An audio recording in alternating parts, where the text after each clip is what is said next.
Assalamualaikum warahmatullahi wabarakatuh.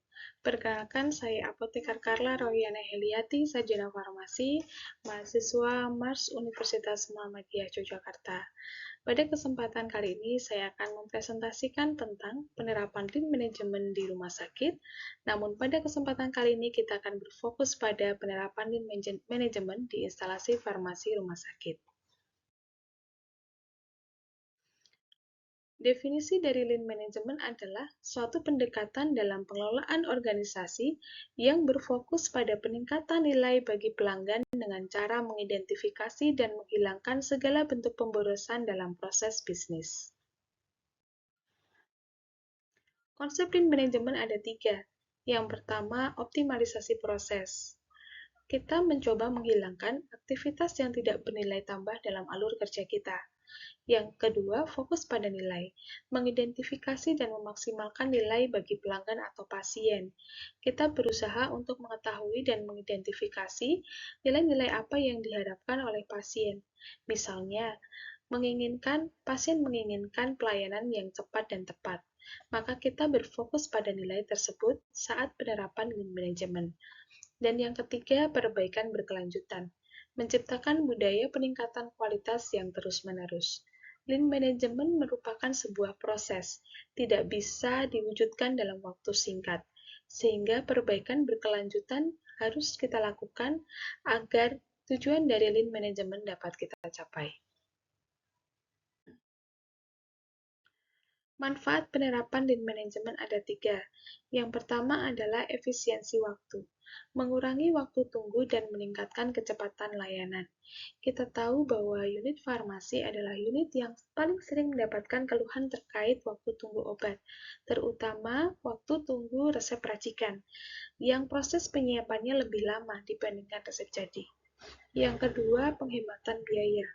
Menurunkan biaya operasional melalui pengurangan pemborosan. Unit farmasi dikenal sebagai cost center, unit yang memakan biaya paling besar di rumah sakit terkait dengan pengadaan obat.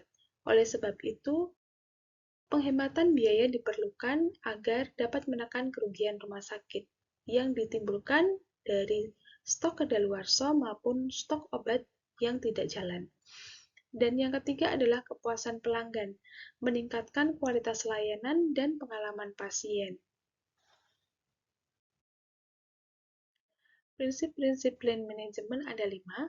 Yang pertama, identifikasi nilai. Yang kedua, pemetaan alur nilai. Ketiga, menciptakan aliran. Keempat, tarik sistem. Dan kelima, kesempurnaan. Prinsip-prinsip ini membentuk dasar untuk transformasi Lean di instalasi farmasi. Langkah pertama dalam Lean Management adalah identifikasi pemborosan atau waste di instalasi farmasi. Sebagai contoh, yang pertama, persediaan berlebih. Stok obat yang melebihi kebutuhan dapat berisiko terhadap kadaluarsa atau juga menimbulkan stok macet. Kedua hal ini bisa menimbulkan kerugian bagi rumah sakit. Contoh yang kedua, waktu tunggu. Penundaan dalam penyiapan dan penyerahan obat kepada pasien. Waktu tunggu obat di unit farmasi menjadi salah satu keluhan yang paling sering disampaikan pasien di rumah sakit. Penundaan dalam penyiapan dan penyerahan obat menimbulkan ketidakpuasan pada pasien, sehingga kita perlu memetakan proses-proses mana saja yang perlu kita pangkas agar waktu tunggu bisa lebih cepat. Dan contoh yang ketiga adalah kesalahan terkait pengobatan. Kesalahan dalam peresepan atau pemberian obat yang memerlukan perbaikan. Dua hal ini seharusnya tidak boleh terjadi. Kesalahan dalam peresepan dan pemberian obat bisa kita minimalisir. Dengan Lean Management, kita berharap kesalahan pengobatan yang nanti dapat berimbas pada waktu tunggu, serta bisa berimbas pada keselamatan pasien, bisa kita minimalkan dengan menerapkan Lean Management. Penerapan alat-alat dalam Lean Management. Yang pertama, dengan menggunakan 5S, mengorganisir tempat kerja untuk efisiensi maksimal. 5S berkaitan dengan penataan ruang. Dengan 5S, kita berupaya agar tidak terjadi pergerakan-pergerakan petugas yang menimbulkan pemborosan waktu. Yang kedua, Kanban, sistem visual untuk mengelola inventaris dan alur kerja. Metode Kanban bisa kita terapkan dalam pengendalian perbekalan farmasi. Dengan menempelkan kartu-kartu yang berwarna-warni, bisa memberikan penandaan yang mudah bagi petugas saat mereka perlu melakukan reorder atau saat stok mereka berlebih agar mudah saat melakukan proses evaluasi. Yang ketiga, value stream mapping, memetakan proses untuk mengidentifikasi area perbaikan. Contohnya, pada pelayanan resep rawat jalan, kita bisa melakukan pendekatan dengan memetakan alur pelayanan resep atau SPO pelayanan resep rawat jalan, melihat adakah proses-proses yang tidak mendatangkan value di dalamnya, sehingga kita bisa menghilangkan atau mengurangi proses-proses tersebut sehingga pelayanan bisa lebih cepat. Dan yang terakhir adalah Kaizen, praktek perbaikan berkelanjutan melibatkan seluruh tim. Pengukuran kinerja lean manajemen. Pengukuran kinerja lean manajemen diperlukan untuk mengetahui sejauh mana peningkatan kualitas, efisiensi, dan efektivitas layanan sebelum dan setelah penerapan lean management. Sebagai contoh, akurasi resep ditandai dengan peningkatan ketelitian dalam penyiapan obat.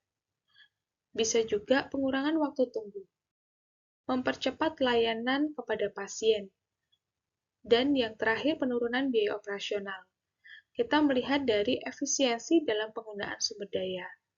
Dari pengukuran tersebut, kita bisa melihat tingkat keberhasilan dari kinerja lean management. Dalam penerapan lean management, tentu ada tantangan dan hambatannya. Yang pertama adalah resistensi perubahan. Karakteristik sumber daya manusia menimbulkan dampak yang berbeda-beda. Ada yang mudah dalam menerima perubahan, namun ada juga yang sulit menerima perubahan.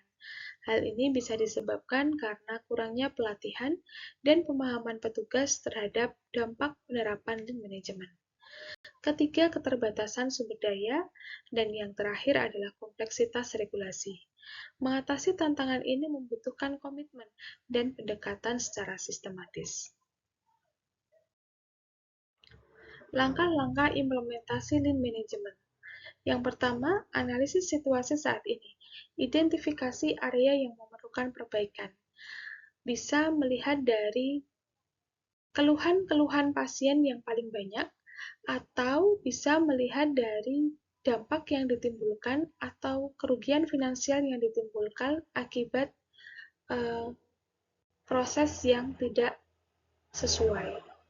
Contohnya adalah pelayanan resep rawat jalan, perbekalan stok farmasi, maupun kesalahan pemberian obat. Yang kedua, pelatihan tim. Edukasi staf tentang prinsip dan alat lean. Yang ketiga, penerapan proyek pilot. Uji coba pada skala kecil untuk validasi konsep.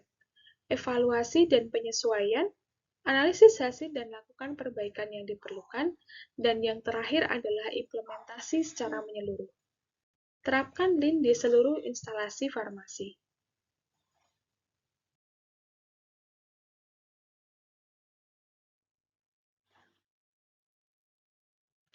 Demikian presentasi yang kami berikan, kurang lebihnya mohon maaf. Assalamualaikum warahmatullahi wabarakatuh.